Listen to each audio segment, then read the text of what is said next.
আমাদের আগরতলা রেল স্টেশনে দুটো জয়েন্ট অপারেশন হয়েছে। আমাদের আগরতলা জিআরপি, আরপিএফ এবং বিএসএফ এবং আমাদের যারা সিস্টার এজেন্সি আছে সবাই মিলে। তো প্রথম ধাপে আমরা একজন বাংলাদেশি নাগরিককে গ্রেপ্তার করেছি, যিনি ভারতের বর্ডার ক্রস করে আমাদের আগরতলা রেল স্টেশনে এসেছিল এবং রেল স্টেশন হয়ে উনি কলকাতা যাওয়ার উদ্দেশ্য এরকম যে জিজ্ঞাসাবাদে উনি বলেছেন।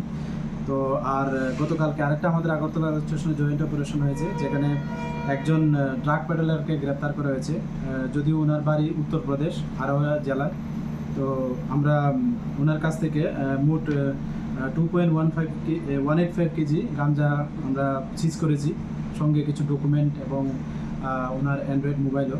তো আমরা গতকালকেই ওনাদের এগেনস্টে একটা আগরতলা জিআরপি থানাতে মামলা নেওয়া হয়েছে এবং আমরা দেখছি যে তাদেরকে মানে কে সাহায্য করেছে বা এই গাঁজাগুলি কোথা থেকে মানে আনলো, সোর্স অফ।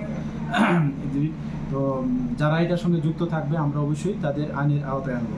আর প্রাথমিক জিজ্ঞাসাবাদে উনি বলছেন যে এই গাঁজাগুলি উনি পাঞ্জাবে নিয়ে যাবেন এবং যেখানে এগুলার খুব ভালো মূল্য আছে, প্রায় কেজি প্রতি মানে 25-30 হাজার টাকা করে এখানে বিক্রি হয়, উনি প্রাথমিক জিজ্ঞাসাবাদে বলছে। তো যাই হোক, আমরা এটা দেখছি যে এটার সঙ্গে আরও কে বা কারা যুক্ত আছে, আমরা অবশ্যই তাদের আইনের আওতায় আনবো।